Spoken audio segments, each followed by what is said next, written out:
जब से मोदी सरकार आई है 2014 से लेके अब तक केवल नफरत फैलाने का कार्य कर रही है। कभी हिंदू पे बिल ले आएंगे, कभी मुसलमान पे बिल ले आएंगे। आज मुसलमानों पे लाए, कल हमारे सिख भाई हमारे साथ है, कल सिख भाई पे बिल ले आएंगे। 2014 से वो देख रही है कि हम कौन से मुद्दे पे करें, किसके इमोशन से खेलें, ताकि जो हम सत्ता पे बने रहें। जागरूक होगी तो मोदी जी से पूछेगी, मोदी जी आपने कहा था 100 दिन में काला धन मैं ले आऊंगा, वो काला धन कहाँ गया? हम सबों का खून शामिल इस मिट्टी में, देश किसी के बाप का थोड़ी है। भारत माँ के 4 सिपाही, हिंदू मुस्लिम सिख ईसाई। लेकिन मोदी जी जो है वो, अगर जनता जागरूक होगी तो पूछेगी सिंचाई के बारे में, पढ़ाई के बारे में, लिखाई के बारे में, दवाई के बारे में। ये मोदिया बिन के बीमारी मोदी जी बांट रहे हैं, बस इसी के हिंदू और मुस्लिम सिख ईसाई को आपस में लड़वा रहे हैं। देश की जनता को अब चाहिए कि इन चीजों से, धर्म जाति के मुद्दे से हट के देश की डेवलपमेंट के लिए काम करें। नमस्कार, दर्श न्यूज देख रहे हैं आप और मैं हूं आपके साथ दक्षा प्रिया। तो देखिए, वक्फ बिल को लेकर के लगातार जो मुस्लिम समाज के लोग हैं वो इसके विरोध में उतरे हुए। इस वक्त हमारे साथ नौशाद जी हैं बातचीत करने के लिए। नौशाद जी, किस तरीके से देख रहे हैं, क्योंकि इस बिल का विरोध काफी ज्यादा हो रहा है, क्या कारण है कि मुस्लिम संगठन के लोग इतना ज्यादा विरोध जता रहे हैं? बिल्कुल, ये देखिए विरोध करने वाली बिल ही है, क्योंकि आए दिन क्या होता है ना, ये सरकार जो है जब से मोदी सरकार आई है 2014 से लेके अब तक केवल नफरत फैलाने का कार्य कर रही है, एक दूसरे से लड़ाने का कार्य कर रही है। कभी हिंदू पे बिल ले आएंगे, कभी मुसलमान पे बिल ले आएंगे, कभी किसान पे बिल ले आएंगे, कभी स्टूडेंट पे बिल ले आएंगे, कभी एनआरसी ले आएंगे, कभी सीएए ले आएंगे। आए दिन कुछ ना कुछ नया मुद्दा देश से भटकाने का कार्य कर रही है। जो ओरिजिनल मुद्दा है, जो सरकार को देखना चाहिए, वो है महंगाई, बेरोजगारी, नौकरी, बिजनेस, जीडीपी। ये सब कहीं बात नहीं हो रही है। आप आए दिन इंटरनेशनल न्यूज देखते रहते हैं, कहीं ये सब बात होती है। आज यहाँ पे ये हो गया, कल यहाँ पे ये हो गया, परसों यहाँ पे ये हो गया। ये सब कोई मुद्दा ही नहीं था। ये बिल लाने की क्या जरूरत थी? आज से 1400 साल से ये बिल चल रहा था। मुसलमान अपना कार्य कर रहे, हिंदू अपना कार्य कर रहे। आज मुसलमानों पे लाए, कल हमारे सिख भाई हमारे साथ है, कल सिख भाई पे बिल ले आएंगे कि इसका जो गुरुद्वारा है वो मेरा है। आज मुसलमानों को बोल रहे जो मस्जिद है, जो कब्रिस्तान है, वो मेरा है। बात समझ रहे हैं? वो मेरे मर्जी के खिलाफ चलेगा। आज के डेट में हम मर जाते हैं तो कहेंगे कि आप मर गए, अब आपको जमीन देने के लिए, मिट्टी देने के लिए, दफन करने के लिए सरकार से परमिशन लेनी पड़ेगी। ये कहाँ का कानून है? अगर इम्पोर्टेंट चीज ये है कि 2014 के बाद जो पोलराइजेशन का काम हो रहा है, यहाँ पे हिंदू मुस्लिम की कोई बात नहीं है। यहाँ पे हिंदू के साथ भी हो या मुस्लिम के साथ हो या सिख या ईसाई के साथ कुछ ना कुछ पोलराइजेशन का काम हो रहा है। जो हमारा ब्रिटिश गवर्नमेंट करती थी, डिवाइड एंड रूल पॉलिसी, वो आज भी हो रहा है। आप ये देखिए कि गवर्नमेंट जब आई 2 करोड़ नौकरी का वादा किया, आज दैट इज डिफरेंट पार्ट, वो आज अलग है। उस मुद्दे को कभी हाईलाइट नहीं करते। और ना पब्लिक, मैं तो पब्लिक से भी कहना चाहूंगा, पब्लिक भी उस मुद्दे पे आवाज नहीं उठाती है, चाहे वो किसान बिल हो। आप ये देखिए कि कभी मुस्लिम के अगेंस्ट हमेशा कुछ ना कुछ काम हो रहा है। कभी ट्रिपल तलाक का मुद्दा लेकर आ जाए, जबकि तलाक का मुद्दा आप देखिए साल भर में अगर 1% भी होता है। रेप केसेस आप देखें, पर डे का रेशियो मिनिमम जो है पर आवर में 14 केसेस है। उस मुद्दे पे, रेप के केसेस पे आपको कॉन्स्टिट्यूशन नहीं बनाना, कोई नया कानून नहीं बनाना, लेकिन आपको मुद्दा बनाना है ट्रिपल तलाक पे। क्यों? क्योंकि वो पोलराइजेशन कर चुकी है। 2014 से वो देख रही है कि हम कौन से मुद्दे पे करें, किसके इमोशन से खेलें, ताकि जो हम सत्ता पे बने रहें।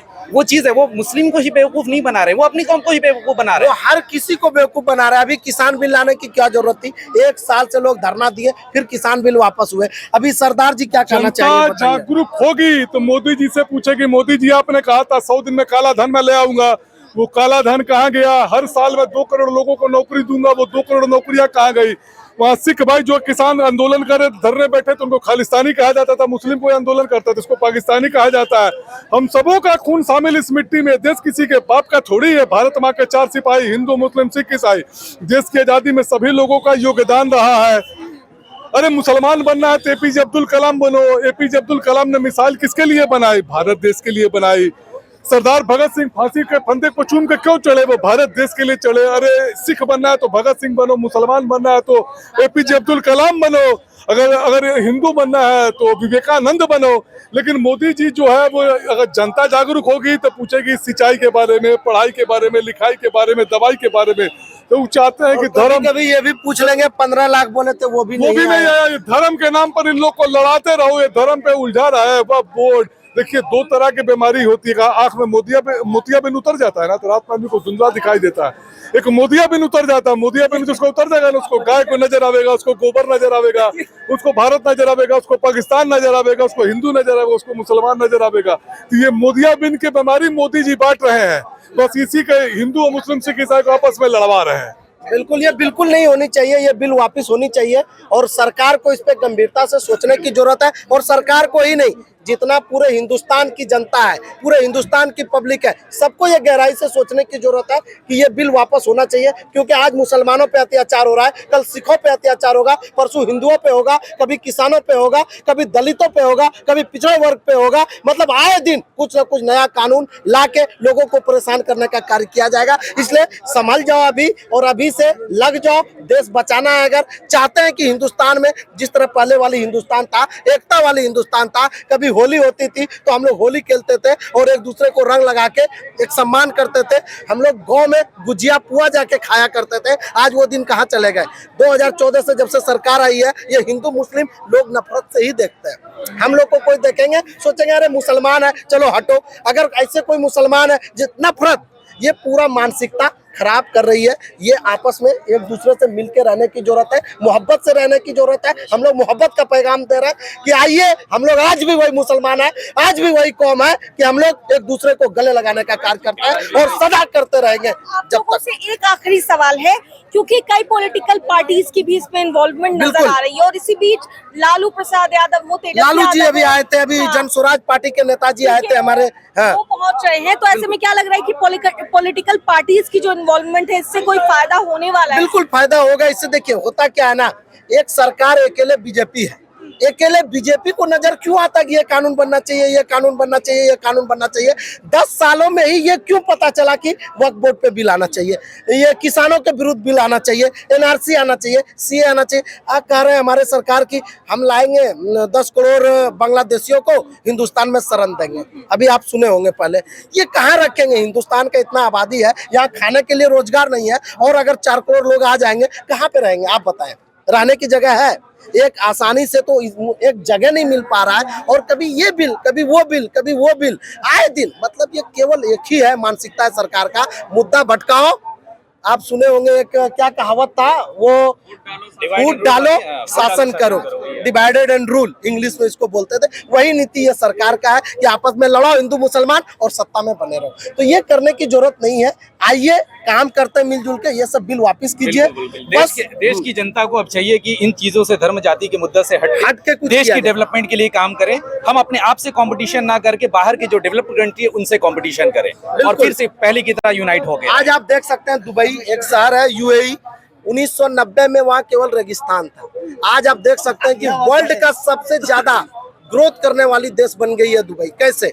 वहाँ कोई हिंदू नहीं है, कोई मुस्लिम नहीं है, चाहे हिंदू रहे मुस्लिम रहे, एक दूसरे से मिलके ऐसे रहता है, पता ही नहीं चलता कि हिंदू है कि मुसलमान है। हम लोग जब घूमने गए वहाँ पता ही नहीं चला, वहाँ भी मंदिर बनवाया है, लेकिन वहाँ हिंदू भी जाते हैं, मुस्लिम भी जाते हैं। जितना हिंदू जाते हैं उससे ज्यादा मुस्लिम उसको टूर प्लेस करते हैं। और आज यहाँ इंडिया में क्या हो रहा है आपको मालूम है, बोलने की कोई जरूरत नहीं। क्या कहना चाह रहे हैं? अभी आप देख रहे हैं मैडम कि बोध गया में भी बौद्ध मंदिर बौद्धों से छीना जा रहा है। उसके लिए बौद्ध लोग लगातार प्रदर्शन भी कर रहे हैं, पैदल यात्रा भी कर रहे हैं। यूपी में जैन मंदिर को भी तोड़ा गया है। लेकिन आप जहाँ देख रहे हैं अल्पसंख्यकों को हर तरफ से त्रस्त किया जा रहा है। पंजाब में किसान 14 महीना तक हजारों किसानों की मृत्यु हो जाती है, लेकिन सरकार कानों पर जूं तक नहीं रखती है। और उल्टे देश के किसान जो अन्नदाता पेट भरने वाले हैं उसको आतंकवादी कहा जाता है, खालिस्तानी कहा जाता है। इससे बड़ा और अपमान क्या हुआ किसानों का? आप सोच सकते हैं। हम लोग सीधा यही कहेंगे, चाहे वो किसी भी धर्म के लोग हो, किसी जाति के लोग हो, सब इंसान है। हिंदू बनो ना मुसलमान बनो, सबसे पहले यहाँ पे एक इंसान बनो। और इसी बात से मैं आपको यही कहना चाहूंगा, सरकार से अपील करना चाहूंगा, मुअद्दबाना दरखास्त करना चाहूंगा कि आइए मिलजुल के रहने दीजिए हिंदू मुसलमान को और एक साथ इस बिल को और मजबूत बनाए, और मजबूत बनाए, विकसित बनाए, तो मजबूत देखिए मुस्लिम समाज के जो लोग हैं फिलहाल यहाँ पर नजर आ रहे हैं और क्या कुछ कहते नजर आए, क्योंकि वक्फ बिल को लेकर के लगातार विरोध चल रहा था और ऐसे में क्या कुछ कह रहे थे आप सुन रहे थे। कैमरा पर्सन अनिल के साथ मैं दक्षा प्रिया, दर्श न्यूज।